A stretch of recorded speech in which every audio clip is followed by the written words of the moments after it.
All right, well, then we will go ahead and get started. Hi, Bob. Hey, how are you?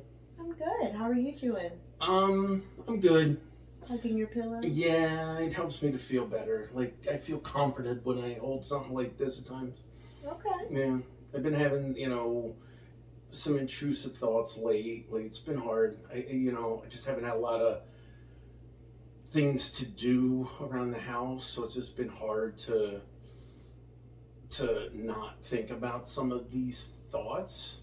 Um, because as you know, if I'm busy and I have responsibilities of things, then I don't really have the thoughts as much. But um, lately, I've just not had a lot going on, so I've just had a lot of thoughts. It's been hard for me to sleep at night and things like that. So I've actually found that like this helps, like being able to just kind of hold on to something with Okay. this soft texture, kind of just makes me feel at peace at times. Yeah. Mm-hmm. Yeah. So you're finding some comfort hugging the pillow. Yeah, Yeah. it makes me feel. I don't know. It's hard to explain. It just makes me feel secure at Okay. times, and I think it also kind of distracts my mind too because I'm busy thinking about how soft this is or whatever. So it keeps my mind kind of occupied as well. Okay. Because I also know it kind of looks a little weird too with me sitting here, and so I become self conscious about it. But then that keeps me out of my head to have the Okay. intrusive thoughts. Instead, I'm thinking about how like weird I look. If Right. that makes sense. You bring up a good point, though, that I actually wanted to talk with you about. Mhm. After our session last week, we talked about the intrusive thoughts, Yep. and we talked about your cousin's death Yep. and how you found her. Mhm. So it came across as, a little bit of PTSD there from that event. Yeah, Yeah. I would say so. Yeah. And I so would say so. what I wanted to work on today was a little bit of psychoeducation. But what can we do, right? So we're at this point where you've had this really traumatic event. Yeah. You're having these intrusive thoughts. Mhm. So what can we do about it? And we know we can't stay busy 24/7, right? Right. So you holding that pillow and kind of snuggling it and being in the moment. Right. That's what I want to talk about today. Okay. Have you heard of mindfulness? I've heard of it. Don't really know a lot about it, but I know of it. I've heard it. Okay. So mindfulness in a nutshell is being in the moment. Okay. Okay? So different activities Okay. where we can be in the moment. Okay. So a few examples, and this is by no means everything, but there's progressive muscle relaxation. Okay. I don't know if you've heard it, but we move from our head down to our toes, tightening our muscles in our head, our ears, our neck, our shoulder, and we go all the way down to our bottom of our feet. Okay. So this allows us to be in the moment with our body. Okay. There's calm.com, which has some mindfulness guided imagery. Okay. The basis of mindfulness is being in the moment. Being in the moment. Like kind of making myself aware of my environment. Yes. And knowing like kind of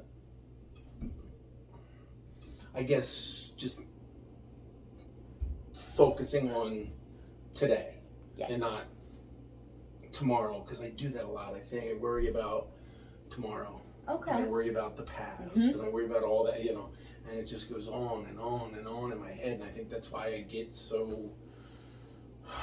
So do you think the anxiety is coming from the focusing on the past and the future? I think a lot of it is, yeah, because I just don't know how to get out of my head. I just keeps going over and over again, and I don't know how to stop it. Right.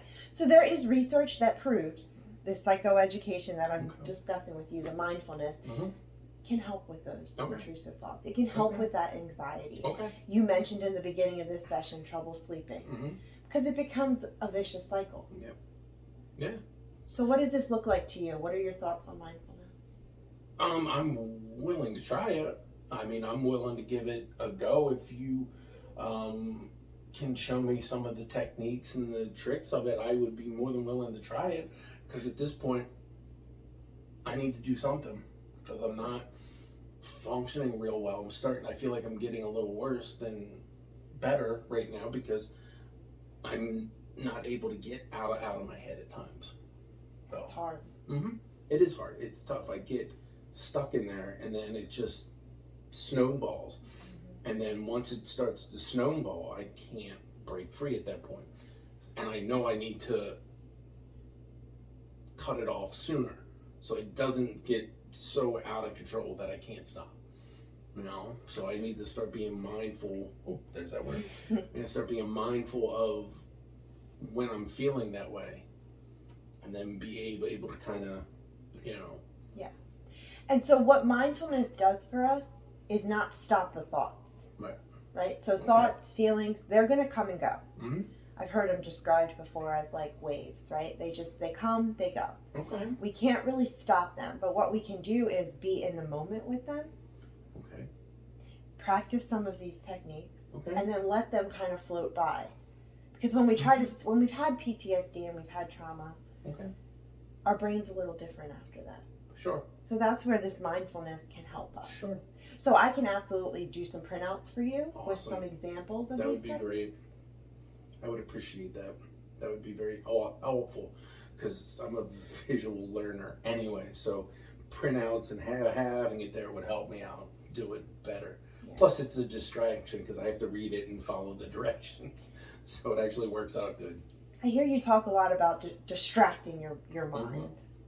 Yeah, I feel like that's the best term to use for it. I feel like it just, if I can distract my mind on to more important things, that I don't have time to have these pervasive thoughts because I'm busy working on something much more important, or not important, but just something that I need to get done or whatever, So it's kind of nice. I did find that I've started to listen to music in my earbuds, and that's been helping too, to keep kind of the thoughts away at times, because I love music, so I listen to my music, and that helps me to feel relaxed and calm. So music can actually be a form of mindfulness. Okay. Okay, when we're into the lyrics, we're into the music, we're Mhm. singing the song, we're focusing on what we're doing in the here and now. Okay. Reading a book can be mindfulness. I don't like to read. Oh, that's I like to okay. read. Yeah. Listening to the music. What kind of music? Oh, I love rock music. Okay. Or rock. You're in the moment with your music. Mm-hmm. You're listening to the lyrics. That is a form of mindfulness. Yeah. I'm a big lyric guy. I have lyrics on my arm. Okay. I tattooed lyrics onto my arm because they are just so important to me. Mhm. I like those, so that makes sense. Why it helps to distract me and why I enjoy it. That's so great. much. All right, Bob. Well, let's. If it sounds good with you, I think we'll focus on that for this session. Awesome. I'll Thank see you so you much. next week. Appreciate it. Thank you. Thank you.